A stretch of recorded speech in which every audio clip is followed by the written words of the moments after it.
কি গো ভাই কিছু কর না কে এ সিন্ডিকেট বাড়াইতেছে। হ্যাঁ হ্যাঁ ভাই, এই দেখেন এই অবস্থা আমাদের। মরিচ আটকায়া সিন্ডিকেটটা বাড়াইলো, এটা কিছু করবেন না? এটা তো আমরা কইবা চাইতেছি, এই যে এইভাবে দেশে দেখার লোক নাই। আমাদের শেখ হাসিনা ভাইকে গেছে আর এই দেশে এই অবস্থা শুরু হয়ে গেছে।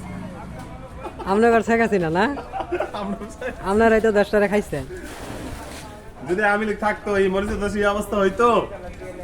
এই কথাটাই তো মানুষ জনগণ বিশ্বাস করে না।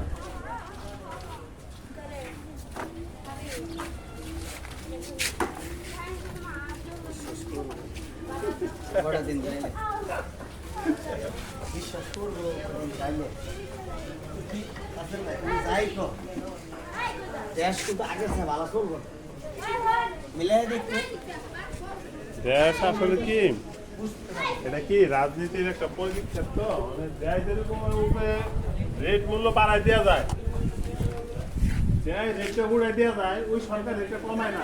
আমি খাওয়ার একটা বন্ধু নাই, উড়াই দিয়ে গেছে, আমরা কমাবো কেমনে? না কমানোর ক্ষেত্রে হয় করে কি, এই রেটে হ্যাঁ চুপে যাবে তল্লাখ খায়।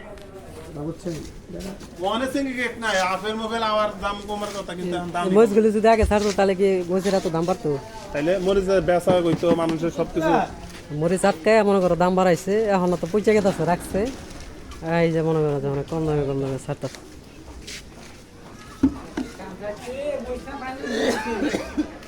মরিচে পানি উঠছে ভাই, মরিচে পানি উঠছে, বন্যায় পানি উঠে গেছে। বাছাই করে আবার রোদে হুগা লাগবে, আবার থাকলে তো আবার পয়সা যাবো। এগুলো বেশি চলা যাবে, বস্তা করা না। কি অবস্থা, পয়সা মানে বেশি অর্ধেক ঠিক হয়েছে গেছে।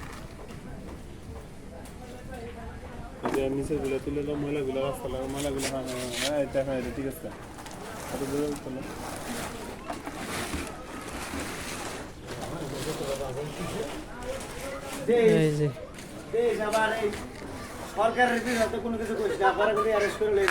বাছাই করে এই যে মরিচ, এই যে